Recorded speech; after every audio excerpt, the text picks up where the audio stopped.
Halos lahat tayo ay may potensyal magkaroon ng mas maayos na kalagayan sa buhay dahil lahat tayo sa biyaya at tulong ng Diyos ay may kakayahang magbago. Sabi nga ng isang author, growth is a guarantee that tomorrow is going to be better. Ang sarap isipin ng pagbabago, di ba? Nagbubukas ito ng mga posibilidad na dati ay wala. Nagpapalaya ito sa mga pagkakamali ng nakaraan. Nagbibigay ng pag-asa ito sa kasalukuyan.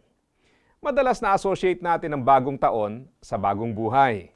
Kasabihang laging nadidinig at naging lyrics pa nga ng awit na para bang merong magic sa pagbabago ng taon upang ang buhay natin ay mabago.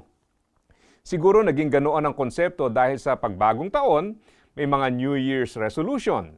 Marami ang may bagong gamit na nabili noong Pasko at marahil din parang mainam na ding isabay sa pagbabago ng taon lahat ng pagbabago sa buhay. Alam mo, kung may bagong taon, meron din namang binago ng taon. Sila yung mga nakaranas ng realization at natuto sa lesson sa mga nararanasan at pinagdadaanan. May mga mas natututong makaunawa sa kalagayan ng iba dahil nadaanan na din nila ang kaparehas na sitwasyon. May mga natuto mula sa mga aral na nabasa o mga pangaral, may mga lumago dahil sa karanasan. Bagamat ang mga pagbabagong ito ay napakahalaga at tunay nating dapat ikagalak dahil ito ay mga improvements sa ating buhay.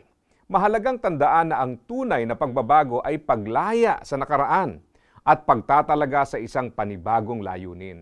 Ang starting point nito ay ang isang tunay na relasyon kay Jesus bilang tagapagligtas at Panginoon ng ating buhay. Ang sabi ng Bible, mga kapatid, hindi ko sinasabing naabot ko na ang ganap na buhay. Ngunit ito ang ginagawa ko ngayon. Kinakalimutan ko na ang nakaraan at pinagsisikapan kong makamtan ang nasa hinaharap. Ang pagbabago ay tunay ngang nagbubukas ng mga posibilidad sa buhay natin at nagpapalaya sa atin sa nakaraang pumipigil sa atin. Napakaraming halimbawa sa Bible ng ganitong simulain. Tulad ng babaeng babatuhin na sana hanggang mamatay na nakaranas ng pagpapatawad ni Jesus. Nariyan din si Pedro na tumalikod sa pagsunod kay Jesus dahil sa kanyang ginawang pagkakaila kay Jesus. Ang babaeng Samaritana na namumuhay ng may pag-iwas at paglayo sa ibang tao dahil sa maruming pamumuhay. Maging si Pablo na dati taga-usig ng mga mananampalataya. Kung hindi nila naranasan ang kapatawaran ni Jesus, ano kaya ang nangyari sa kanila? Marahil ay nakakulong pa din sa kasalanan at pagkukulang. Ang mga magagandang nangyari matapos nila makilala si Jesus ay hindi na magaganap at hindi na natin mababasa sa Biblia.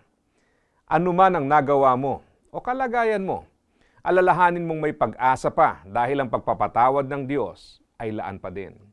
Hindi mo kailangan maging bilanggo ng nakaraang pagkukulang at ng kasalukuyang pagkaalipin sa kasalanan. Maaari kang lumaya dahil sa kapangyarihan ng dugo ni Jesus na ikaw ay linisin. Ang mapait at makasalanang noon at ngayon ay hindi kailangang lumikha ng mapait at makasalanang bukas. Ang pagbabago ay posible dahil kay Jesus. Ang pagbabago ay laan anuman ang panahon.